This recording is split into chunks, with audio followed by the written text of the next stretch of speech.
Came up with a really good idea the other day for helping teach, especially younger people, about starting fire with flint and steel and the things necessary to actually start fire.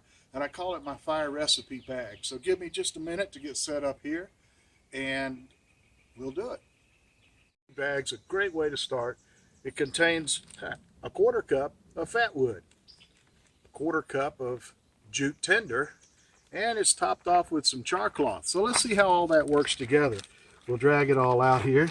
There's the char cloth, there's the jute tinder, and here's a little bit of fat wood and a band-aid that does no good. Get over there out of the way.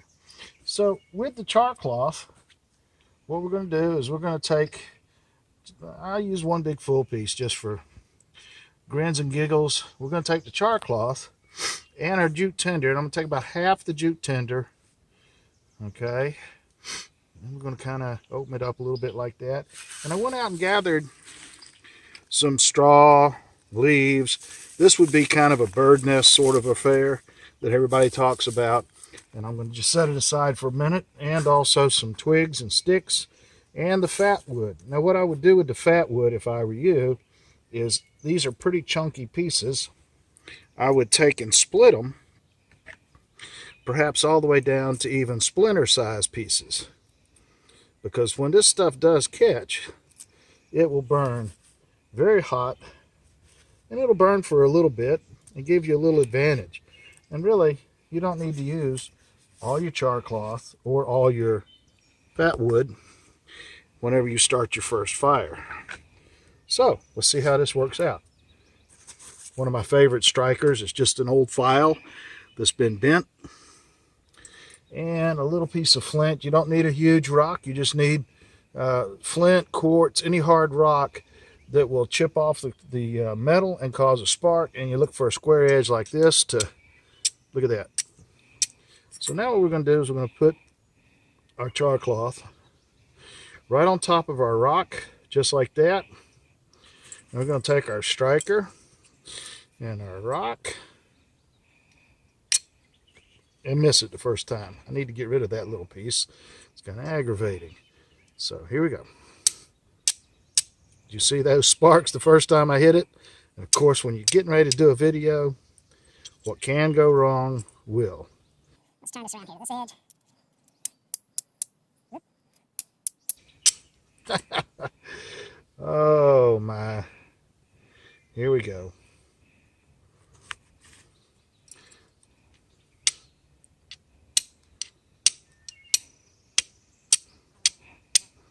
See, this was supposed to be one of those, pick it up, strike it one time, and the spark fly right in the char cloth and be perfect. And of course that's not going to happen. So now you learn a little bit of patience. All kinds of sparks.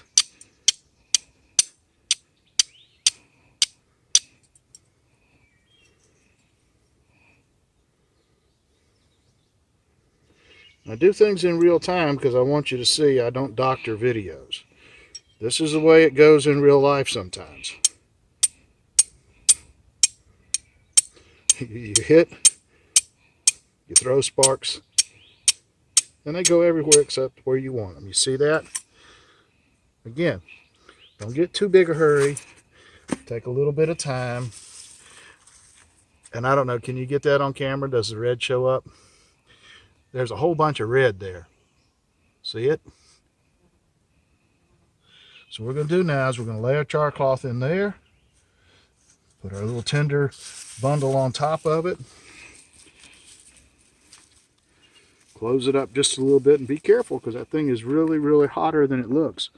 Give it a minute to warm everything up and put a little air in it.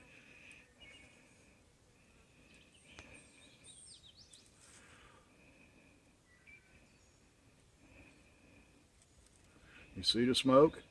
Don't get in too big a hurry at this stage. Let it warm everything up a little bit to where it'll actually combust, and then give it a little more oxygen.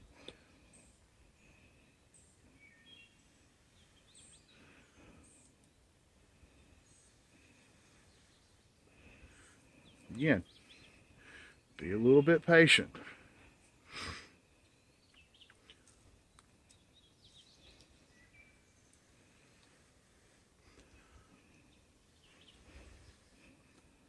Look at that. Isn't that beautiful? Can you smell that smoke, dear? Nice pine smelly smoke. That fat wood's getting hot along with the jute tinder. And I'm not going to open the bundle up to show you because I'll lose my heat. But it sure smells nice. Here it comes. Now, the jute tinder's burning. It'll set the fat wood on fire. Again, take your time. Start with the real small sticks and tinder.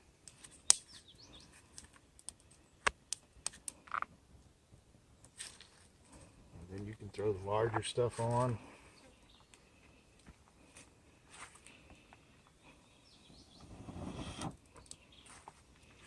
And that's how we get our fire started. Remember the recipe. You've got to have something to catch the spark and make the heat.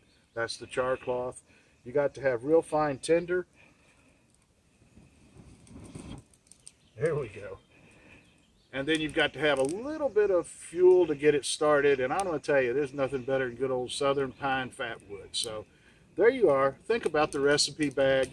And Cub Scout leaders, Boy Scout leaders, this is probably a pretty good way of putting something together to explain it to them. And also, that's a convenient way to package it. And we're out of here.